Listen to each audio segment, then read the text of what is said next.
ሃሌሉያ ክብር ለእግዚአብሔር ይሁን። ዛሬ እንደዚህ በሚል መልእክት አስተላልፋለሁ። ኢየሱስ ጌታ ነው። እግዚአብሔርን አይቶ መነካት። ዛሬ መጣችኋል፣ ትነካላችሁ። እግዚአብሔርን የሚያይ ሰው ይነካለኝ። ዛሬ ወጀቡን አታዩም፣ ትነካላችሁ። እግዚአብሔርን ታያላችሁ። ችግሩን አታዩም፣ እግዚአብሔርን ታያላችሁ። አንድ የሚያምን ሰው አየዋለሁ እነካለሁ ይበል። ድጋሙና አየዋለሁ እነካለሁ። ዛሬ እግዚአብሔርን ታዩታላችሁ። ክብር ለእግዚአብሔር ይሁን። ክፍሉ ሲጀምር ንጉሥ ዖዝያ በሞተበት ዓመት ኢሳይያስ ከፍ ያለውንና የከበረውን ዙፋን የእግዚአብሔርን ተመለከትኩ ይላል። ሃሌሉያ። ስለዚህ ትንሽ ስለ ዖዝያ እናያለን። የዖዝያን ታሪክ የምናገኘው በሁለተኛ ዜና ምዕራፍ 26 ላይ ታሪኩ ተጽፎ እናገኘዋለን። ኢየሱስ ጌታ ነው። ዖዝያ በልጅነቱ ስልጣን ላይ የተቀመጠ ንጉሥ ነው። በ16 ዓመቱ ንግስናውን ሲጀምር መልካም የሆነ ቅን የሆነ ለእግዚአብሔር ታዛዥ የሆነ ሰው ነበረ። ልክ እንደ አባቱ እንደ አሜስያስ በእግዚአብሔር ፊት ቅንን ነገር ያደርግ ነበር ይላል። ሃሌሉያ። ዖዝያ እግዚአብሔርን ጠይቆ ሲጀምር፣ እግዚአብሔርን ጠይቆ ሲወጣ እግዚአብሔር መከናወንን ይሰጠው ነበር። ዛሬ ለአንድ ሰው መከናወን ይሆናል። ለስራችሁ መከናወን ይሆናል። ለአገልግሎታችሁ መከናወን ይሆናል። ለነገራችሁ መከናወን ይሆናል። አረ እግዚአብሔርን ለሚጠይቅ ሰው መከናወን ይሆናል። እግዚአብሔርን ጠይቆ የሚጀምር ሰው አያፍርም። ዖዝያ እግዚአብሔርን ጠይቆ ስለሚያደርግ በሚያደርገው ነገር ሁሉ እግዚአብሔር መከናወንን ይሰጠው ነበር። ዝናውም አለ እስከ ግብጽ ድረስ ተሰማ። ዖዝያ በረታ፣ በስልጣን ዝናው ተሰማ። ዖዝያ ስልጣኑ ጸናለት፣ ዝናው እስከ ግብጽ ድረስ ተሰማ። እግዚአብሔርን ጠይቆ ስለጀመረ፣ እግዚአብሔር ፊት ቅንን ነገር ስለሚያደርግ እግዚአብሔር አበረታው። ነገር ግን በእግዚአብሔር በበረታ ሰዓት ልቡ ለኃጢአት ታበየ። ልቡ ለኃጢአት በእግዚአብሔር ፊት ክፋትን አደረገ። በእግዚአብሔር ፊት ዝቅ አለ። ትዕቢት ሞላበት። ዝና ሲወጣ፣ እውቅና ሲወጣ፣ ችሎታ ሲመጣ፣ ገንዘብ ሲመጣ፣ ስልጣኑ ሲጸናለት በእግዚአብሔር ፊት ክፋትን አደረገ። ልቡ ታበየበት። ለተንኮል ታበየ፣ ለክፋት ታበየ። ዖዝያ ስልጣኑን ተማመነ። የማይመለከተው ላይ ገባለሁ አለ። በማይቻለው ስፍራ ላይ ገባለሁ አለ። ስልጣን ስላለው፣ እውቅና ስላለው፣ በህዝቡ ዘንድ እውቅናው ስለወጣ፣ ዝናው ስለወጣ የእግዚአብሔርን መቅደስ ደፈረ። ወደ መቅደሱ ገብቼ መቀደስ እችላለሁ አለ። የእግዚአብሔር ቤት መቅደስ ገብቼ ማጠን እችላለሁ አለ። በማይመለከተው በማይገባው ነገር እኔ እችላለሁ። ስልጣን ብቻ አይደለም፣ እኔ ታዋቂ ሆኛለሁ። ዙፋኔ የጸና ነው። ስለዚህ ማጠን ይገባኛል። ስለዚህ መቀደስ ይገባኛል። ወደ መቅደሱ ገባ። ሲገባ ካህናቶች ጮሁበት። ዖዝያ ላንተ አይፈቀድም፣ ለሌዊ ዘር ብቻ ነው። ላንተ አይፈቀድም፣ አንተ አልተመረጥክም። ስለዚህ ውጣ አሉትኝ። ዖዝያ ግን በእነሱ ላይ ተቆጣ። ዖዝያ በእነሱ ላይ ሲቆጣ እግዚአብሔር ደግሞ በዖዝያ ላይ ተቆጣ። ዖዝያን በለምጽ መጣው። በተቀባ ላይ እጃችሁን የምትዘረጉ ሰዎች፣ በተቀባ ላይ እጃችሁን የምትቀስሩ ሰዎች ዘንድሮ እግዚአብሔር ይመታችኋል። እግዚአብሔር ልዩነትን ያደርጋል። ዖዝያ ስልጣን ስላለው፣ ዖዝያ ዝና ስላለው በተቀቡት ካህናቶች ላይ በተመረጡት ላይ ዋ ብሎ ተቆጣ። ያን ጊዜ እግዚአብሔር በለምጽ መታቸው። ዘንድሮ ስላንተ እግዚአብሔር ይነሳል። አረ ስለናንተ እግዚአብሔር ይሟገታል። ዖዝያን እግዚአብሔር ነው የመታው። በለምጽ ተመታ። ካህናቶች ግንባሩ ላይ ለምጽ ሲያዩ ሊያስወጡት ፈለጉ። ነገር ግን ቀድሞ ነው የወጣው። ዘንድሮ ከራያችሁ ላይ ክፋተኛው ቀድሞ ይወጣል። አረ ይለያል። አረ ይለያል። ነገራችሁን አይበላም። ራሱ አውቆ ይለያል። ራሱ አውቆ ይወጣል። እግዚአብሔር እንደመታው ባየ ሰዓት እነሱም ሊያስወጡት መከሩ። ምክንያቱም ለምጹ ግንባሩ ላይ ነበር። ለነሱ ነው የሚታየው። እግዚአብሔር እንደመታው እንዳወቀ ባወቀ ሰዓት ቀድሟቸው ወጣ። ዘንድሮ ጠላት እንደዛ ነው የሚለየው። ዘንድሮ ሟርተኛው ነው የሚለየው። ዘንድሮ ደጋሚው ነው የሚለየው። ዘንድሮ ውሸታሙ ነው የሚለየው። አረ አጭበርባሪው ይለያል። አንድ ሰው ይለያል ይበል። ከራያችሁ ላይ ይለያል። ከትዳር ላይ ይለያል፣ ከአገልግሎት ላይ ይለያል። አይቀጥሉም እንደዚህ ራሳቸውን አውቀው ይለያሉ። ዛሬ ስለ ኦዚያ ታሪክ እንድናውቅ ፈልጌ አይደለም፣ ብናውቅም አይጠቅመንም። ነገር ግን ወደ ዋናው ሐሳቤ እመጣለሁ። ይህ ንጉሥ በሞተበት ዓመት ነቢዩን ኢሳያስ ይሄንን ራእይ ለምን አሳየው ወደሚለው እንመጣለን። ወገኖቼ ምድር ላይ ያለ ባለስልጣን ሊስት ይችላል፣ ሊሞት ይችላል፣ ሊያጭበረብር ይችላል። የኔና የናንተ ንጉሥ ግን ዘላለማዊ ነው። በዙፋኑ ነው ያለው። ዙፋኑ የሚገለበጥ አይደለም። ዙፋኑ የሚገረሰስ አይደለም። ዙፋኑ የጸና አምላክ ነው። ሃሌሉያ! ፍርዱ ትክክል የሆነው ሃሌሉያ! ለዚህ እኮ ነው የንጉሥ በሞተበት ዘመን ላይ ኢሳያስን አሳየው። ህዝቡ ተደግፎታል፣ ህዝቡ አምነውታል፣ ህዝቡ ለዚህ ሰው ላይ አስተሳሰብ አላቸው። ያን ጊዜ እግዚአብሔር ኢሳያስን ታሳየው፣ ራሱን አሳየው። ከፍ ባለና በከበረ ዙፋን ላይ ተቀምጦ አየሁት። አረ እግዚአብሔርን ታዩታላችሁ፣ መገኘቱን ታዩታላችሁ፣ ክብሩን ታዩታላችሁ።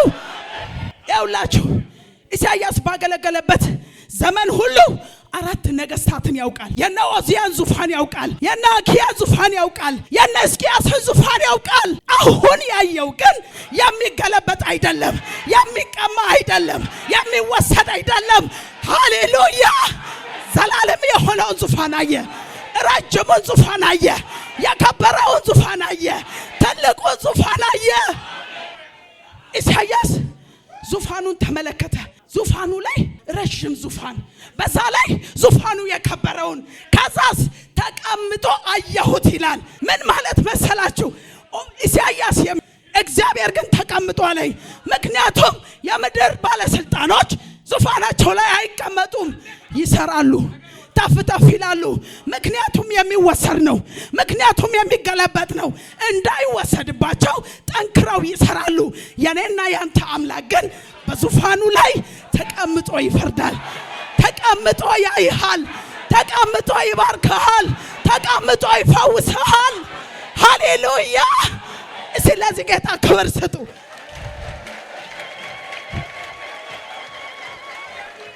ኢሳያስ የሚያውቀው የምድር ዙፋን የሚገለበጠውን የሚወሰደውን የስልጣን ዘመናቸው አጭር እንደሆነ ነው የሚያውቀው።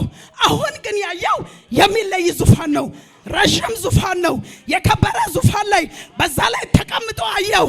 ከዛስ የተቀመጠው ንጉሳችን የልብሱን ዘርፍ ተመለከትኩ አለ። ሃሌሉያ! የልብሱ ዘርፍ መቅደሱን ሞልቶት ነበር።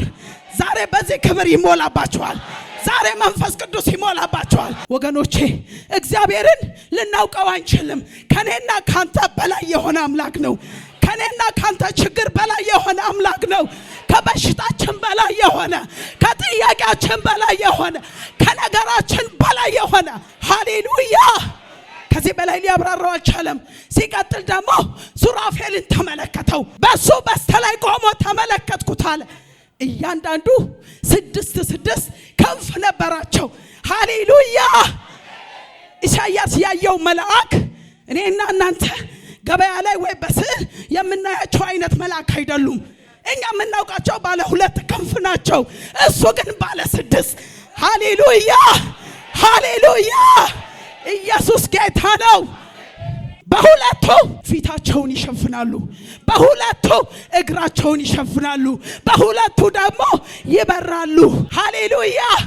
እንዲህ እያሉ ቅዱስ ቅዱስ ቅዱስ ጌታ እግዚአብሔር ሆይ ምድር ሁሉ በክብር ተሞልታለች። ሃሌሉያ!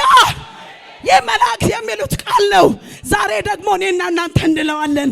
እዚህ ቅዱስ በሉ። ቅዱስ ቅዱስ በክብር ምድር ተሞልታለች። መድረኩ ይነዋወጥ ነበር ከክብሩ የበዛ።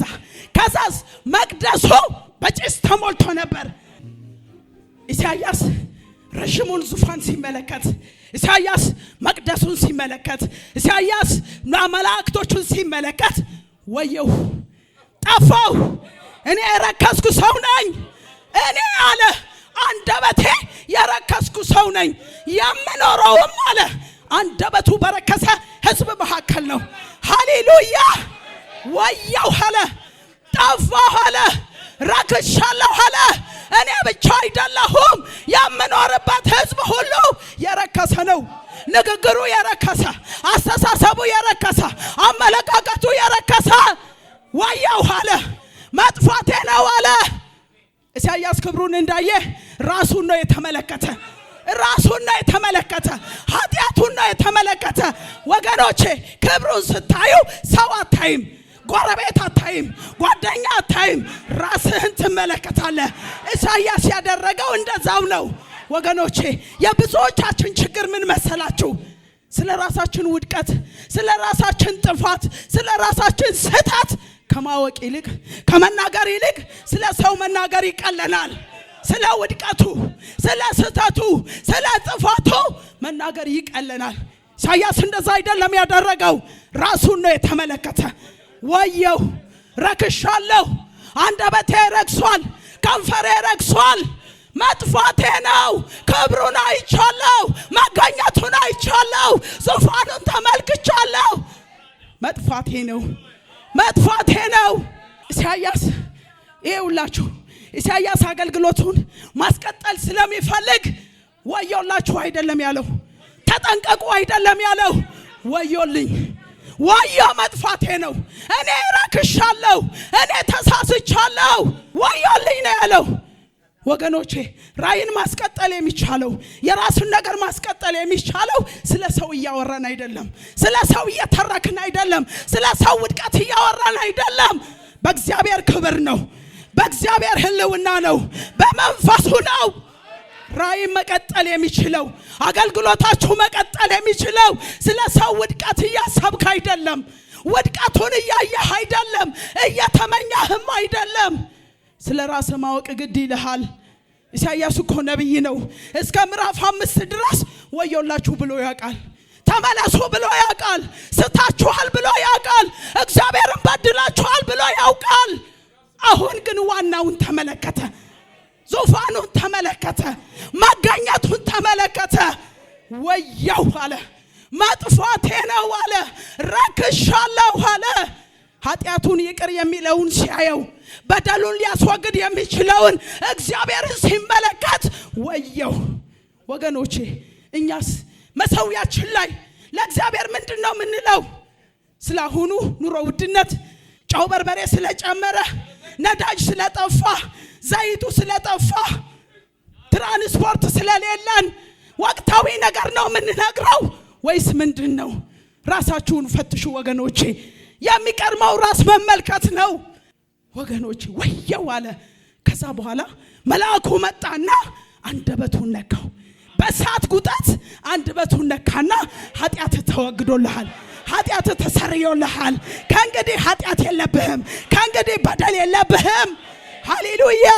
ኢሳይያስ ነቢይ ስለሆነ ጸጋው ያለው አንደበቱ ላይ ነው። ሲናገር ነው የሳተው፣ መልእክት ሲያመጣ ነው የሳተ። እሱ ሳይዋሽ ነው የተናገረው።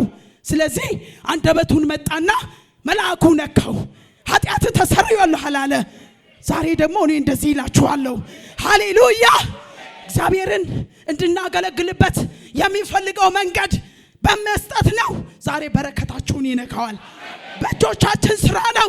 ዛሬ እጆቻችሁ ይነካሉ። በዝማሬዎቻችሁ ነው። ዛሬ ዝማሬ ይነካል። እስከ ምዕራፍ 5 ኢሳይያስ ሰማሁ ነው የሚለው። ሰማሁ፣ እግዚአብሔር ነገረኝ፣ እግዚአብሔር ነግሮኛል። ዋው ተጠንቀቁ። ምዕራፍ 6 ላይ ግን አየሁት፣ ክብሩን ተመለከትኩት፣ ዙፋኑን ተመለከትኩት፣ መላእክቶቹን ተመለከትኩኝ፣ እግዚአብሔርን ተመለከትኩት አለ። ዛሬ ራእያችሁ ይቀየራል። ዛሬ ስብከታችሁ ይቀየራል። እግዚአብሔርን ስታዩ የሚሆነውን ነገር 3 ነገር እናገርና ጨርሳለሁ። ኢየሱስ ጌታ ነው። ሃሌሉያ። እግዚአብሔርን የሚያይ ሰው፣ እግዚአብሔርን የተመለከተ ሰው አንደኛ ራሱን ይመለከታል። ኢሳይያስ እግዚአብሔርን እንዳየ ቁጥር 1 ላይ አየሁት አለ፣ 2 ላይም አየሁት አለ፣ 3 ላይም አየሁት አለ። 5 ላይ ሲመጣ ግን ታሪክ ተቀየረ። ሃሌሉያ። ራሱን ተመለከተ። ኢየሱስ ጌታ ነው። የብዙዎቻችን ችግር ምን መሰላችሁ? ስለ ራሳችን ጥሩ የሆነ አስተሳሰብ የለንም፣ ወይም ጥሩ የሆነ ግምት የለንም። ለምን እንደዚህ ትያለሽ ልትሉ ትችላላችሁ። ለራሴ አላውቅም፣ ስለ ራሴ መረጃ የለኝም ልትል ትችላለህ። ነገር ግን ራሱን የማያይ ሰው ስለ ራሱ ትክክለኛ የሆነ ግምት የለውም። ምክንያቱም አንተ ዝቅ ብለህ እያለህ፣ አንተ ምንም ሆነ እያለህ ራስህን ከፍ አድርገህ ታያለህ። አንዳንዱ ደግሞ መቻል እየቻለ መሆን እየቻለ ራሱን ስላልተመለከተ ራሱን ዝቅ አድርጎ ያያል። ራሱን የማያይ ሰው ለሰውም ሆነ ለእግዚአብሔር ጥሩ ምሳሌ መሆን አይችልም። ራሴን እመለከታለሁ በሉ፣ ድገሙና በሉትኝ። ጎን ላይ ያለውን ነካ አድርግና ሰውን ሳይሆን ራስህን ተመልከት። ሃሌሉያ። ሁለተኛ ደግሞ እግዚአብሔርን የሚመለከት ሰው ታዛዥ ነው የሚሆነው። ለእግዚአብሔር ታዛዥ ይሆናል፣ ለሰው ታዛዥ ይሆናል፣ ለሰፈር ታዛዥ ይሆናል፣ ለሁሉም ሰው ታዛዥ ቅን ነው የሚሆነው። ኢሳይያስ በደሉ እንደተወገደ ኃጢአቱ እንደተሰረየለት አንድ ድምፅ ሰማ። ይህም የእግዚአብሔር ድምፅ ነበር። ማንን ልላክ? ማንን ልላክ? ማንስ ይሄድልኛል? ኢሳይያስ እግዚአብሔርን ስለተመለከተ፣ ክብሩን ስለተመለከተ፣ ዙፋኑን ስለተመለከተ ዝግጁ ነው የሆነው። ለመሄድ ዝግጁ ነው የሆነው። ለመታዘዝ ዝግጁ ነው የሆነው።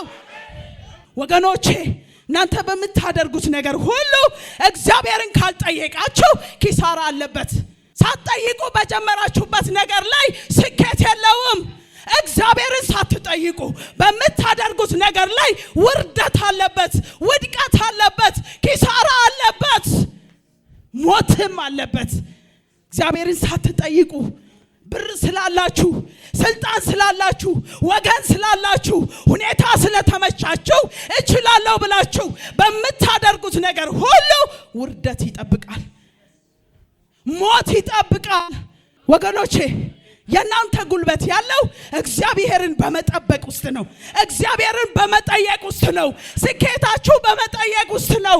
እስኪ አንድ ሰው እግዚአብሔርን አየዋለሁ እነካለው ይበል። ድገሙና በሉት። አያለው እነካለው በሉ። ድገሙና አያለው እነካለው። ሃሌሉያ። ክብር ለእግዚአብሔር ስጡ።